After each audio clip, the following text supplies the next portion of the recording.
अस्सलाम वालेकुम नाजरीन, INN न्यूज़ के साथ मैं हूँ इजाज़ मुगल। और नाजरीन, इस वक्त हम मौजूद हैं गुजरांवाला सेशन कोर्ट और हमारे साथ मौजूद हैं मोहतरम जनाब वलीद आज़म चीमा साहब, जो कि साबिक नायब सदर डिस्ट्रिक्ट बार गुजरांवाला रह चुके हैं और अरसा दराज से मुतली लॉ कॉलेज में बतौर उस्ताद अपनी खिदमत सर अंजाम दे चुके हैं। तो आइए अब वलीद आज़म चीमा साहब से वकालत के बारे में मुख्तलिफ बातचीत करते हैं। अस्सलाम वालेकुम। जी वालेकुम अस्सलाम सर। सर कैसे हैं आप? जी अल्हम्दुलिल्लाह ठीक ठाक करम। अच्छा सर, ये बताइए कि आप वकालत के शोबे में किस वक्त से मुंसलिक हैं और इसके अलावा आपका क्या मशगला है? मज़ीद वीडियोस देखने से पहले हमारा चैनल सब्सक्राइब करें और बेल आइकन भी ज़रूर दबाएं। जी मैं बेसिकली 2011-12 में मैंने वकालत को ज्वाइन किया, गुजरांवाला बार को ज्वाइन किया। तकरीबन आप लगा लें 12 साल से मैं वकालत के शोबे से मुंसलिक हूँ। अच्छा सर, ये बताइए कि वलीद लॉ फर्म में काफ़ी ज़्यादा केसेस आपके पास आते होंगे, तो कुछ ऐसे भी लोग होंगे कि जो आपकी फ़ीस वगैरह अफोर्ड नहीं कर सकते होंगे, तो उनके लिए आपने कोई पैकेज कोई रखा हुआ है? जी बिल्कुल।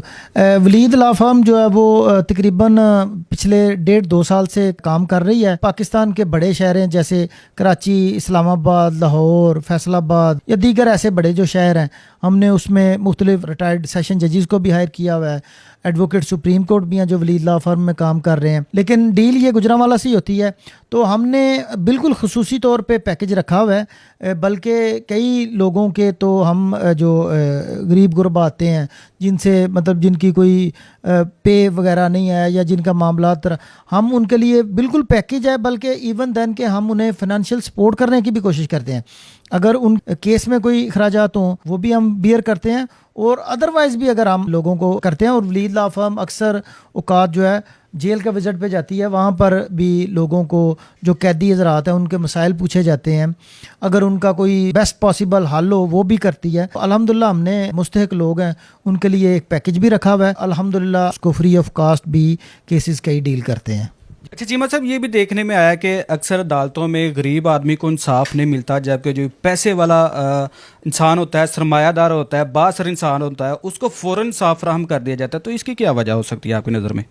जी आपका ये सवाल बड़ा रिलेटेड है, ये दुरुस्त है, ऐसा ही मामला है। लेकिन इसमें भी सबसे बड़ी बात जो है ना वो डिले वाला ही मामला है। जो पहले हमने बात की, इसमें सबसे बड़ी रुकावट जो है वो डिले ही है। मिसाल के तौर पे एक शख्स है, वो मालदार है, वो तो 2 साल भी केस लड़ देगा, 10 साल भी केस लड़ देगा और सारा दिन आके उधर बैठ जाएगा क्योंकि उसका निज़ाम तो चलता है।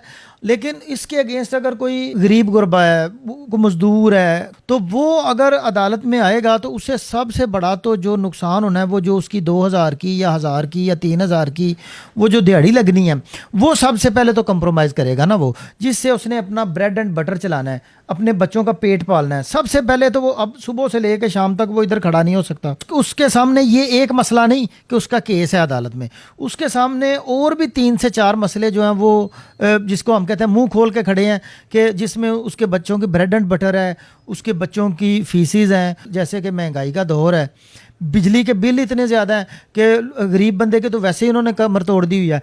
अब वो बंदा सोचता ये है कि यार मैं अदालत में जाऊंगा, एक मसला हल करने के लिए तो 4 मेरे पीछे पड़ जाएंगे। तो लिहाजा ये एक तो ये वजह होगी। और दूसरे नंबर पे ये है कि ये गवर्नमेंट की जिम्मेदारी है कि कुछ लोग अपना वकील नहीं कर सकते। अब वलीद लॉ फर्म कितने लोगों तक पहुंच सकती है, ये तो गवर्नमेंट की जिम्मेदारी है ना। कि कुछ लोग ऐसे हैं जो अदालतों में सिर्फ इस वजह से पड़े हुए हैं कि उनके पीछे वाले गरीब हैं, मजदूर हैं, वो नहीं उनको अफोर्ड कर सकते। वकला की फीसिस आपके सामने हैं, वकलों की बहुत ज़्यादा फ़ीसें हैं, जिसकी वजह से लोग डिसहार्ट होके तो अपने केस को छोड़ देते हैं।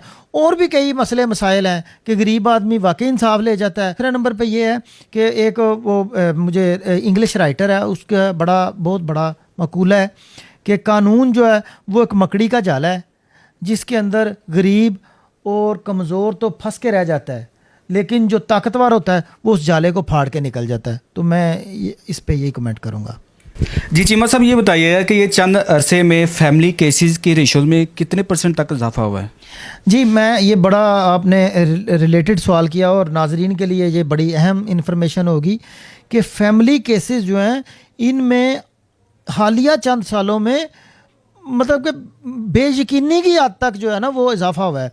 उसकी वजूहात हैं बड़ी ज़्यादा। मैं जो अपना एनालिसिस करने लगा हूँ कि हमारे पास जो आजकल रिलेटेड ये साल 2 साल से केसेस आ रहे हैं, सबसे ज़्यादा तादाद फैमिली केसेस की, और फैमिली केसेस में सबसे ज़्यादा तादाद खुला की है। इसकी वजूहात बड़ी जो है ना वो इंटरेस्टिंग है। सबसे बड़ी वजह जो है वो आजकल बच्चों का सोशल मीडिया या इलेक्ट्रॉनिक मीडिया या ड्रामों में देख के अपना माइंडसेट शादी से पहले लड़के ने बहुत हाई किया होता है और लड़की ने भी उसको अरूज पे लेके गई होती है कि मेरी शादी होनी है, बस इधर ही मुश्किलात हैं, आगे मैंने मतलब बस मेरे लिए जन्नत है।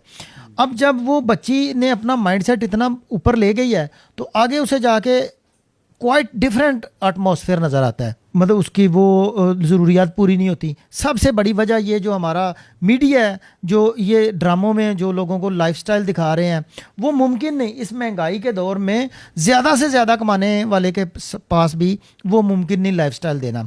और दूसरे नंबर पे अगर देखा जाए, हमारी माएँ हैं या बड़ी बूढ़ी औरतें हैं, उनकी लाइफ्स को अगर देखा जाए तो स्टार्ट पे उनको बड़े मसाइल का सामना करना पड़ा, उसके बाद आहिस्ता आहिस्ता आहिस्ता आहिस्ता फिर अल्लाह ताला ने करम किया और उनके हालात बेहतर से बेहतर होते गए।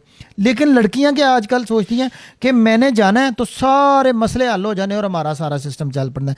जब आगे जाके उसको एटमॉस्फेयर डिफरेंट मिलता है तो फिर वो मसले मसाइल आते हैं। फैमिली केसेस की सबसे बड़ी वजह यह दीन से दूरी। आज हम खुद दीन से दूर हैं, हमने किसी को क्या बताना है। अगर हम बतौर वालिद अपने आप से ये सवाल करें कि मैंने कुरान पाक तर्जमे से पढ़ा है, जब मैंने खुद ही नहीं पढ़ा या उसको समझा ही नहीं, या मैंने कितनी मैं नमाज़ें पढ़ता रहा हूँ या अब मैं पढ़ रहा हूँ, उसका जवाब आएगा कि ज़ीरो। जब आप खुद नहीं पढ़ रहे तो आपके बच्चे कहाँ से पढ़ेंगे? जब आपको खुद कुरान पाक की तालीमात का नहीं पता, दीन का नहीं पता, तो आप बच्चों को कैसे बताएंगे? तो इस वजह से फिर जाके मसले मसाइल पैदा ज़्यादा हो रहे हैं। जी चीमा साहब, आजकल हमारे माशरे में काफ़ी यंग जनरेशन वकालत के शोबे के साथ मुंसलिक हो रही है, और जो वकालत के शोबे के साथ मुंसलिक होना चाहते हैं, आप उनको क्या मैसेज देना चाहेंगे, उनके बारे में क्या कहना चाहेंगे? जी बिल्कुल, ये बड़ा अच्छा, इसको प्रोफेशन ऑफ लॉर्ड्स कहा जाता है। लॉ के प्रोफेशन को प्रोफेशन ऑफ लॉर्ड्स कहा जाता है। तो ज़रूर अगर लोग इसमें आना चाहते हैं तो वो ज़रूर आएँ, और ये बड़ा अच्छा शोबा है और इसमें स्कोप भी बहुत ज़्यादा है। लेकिन मैं यहाँ पर आने वाले बच्चों को क्योंकि कोई ख्वाब नहीं दिखाना चाहता कि यहाँ पर फूलों का बिस्तर है और कोई नहीं आ पाएंगे और आपके लिए केसेस के अंबार होंगे और पैसे होंगे और गाड़ियाँ ले लेंगे। आप जिन लोगों से इंस्पायर होते हैं, अगर उनकी आप बैक हिस्ट्री को देखें, उनकी स्ट्रगल को देखें, तो मैं तो समझता हूँ कि आप कानों को हाथ लगाएं कि किन किन मसाइल से और किन किन मुश्किलों से गुजर के तो वो एक अच्छे वकील बने। और यहाँ पर कितना पढ़ना पड़ता है, कोई भी डिग्री आप लेते हैं, वो जब आप डिग्री हासिल कर लेते हैं तो तालीम पढ़ाई ख़त्म हो जाती है। लेकिन लॉ की डिग्री ऐसी डिग्री है कि जब आप इसमें एडमिशन लेते हैं और लॉ को मुकम्मल कर लेते हैं तो उसके बाद आपकी पढ़ाई शुरू हो जाती है। एक तो आप, अगर आपका पढ़ने का स्टेमिना बहुत ज़्यादा है, आप पढ़ने से उकताते नहीं, तो फिर आप इस फील्ड में आएँ, क्योंकि आपको डेली बेस पे, लोगों का तो साल बाद पेपर होता है, हमारे रोज़ाना 5-6 पेपर होते हैं, मेरे तो कम से कम 5-6 डेली पेपर होते हैं।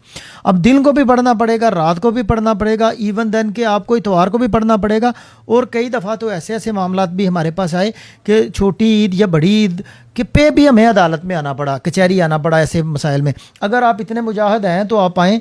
और दूसरे नंबर पे मैं आपको ये मशवरा दूंगा कि अगर आप इस फील्ड में आना चाहते हैं, आप एक तो पढ़ने के पे आपका पूरा फोकस होना चाहिए, और दूसरे नंबर पे आपको सब चीज़ें छोड़ के अपने किसी एक चैम्बर को या इस फर्म को ज्वाइन करना पड़ेगा और उसके टर्म्स एंड कंडीशन पे आपको काम करना पड़ेगा। और मैं आपको ये भी एक बात बता दूं कि जब तक आप जूनियरशिप करेंगे, 95% केसेस में ऐसा होता है कि आपको 1 रुपया भी इनकम नहीं होनी।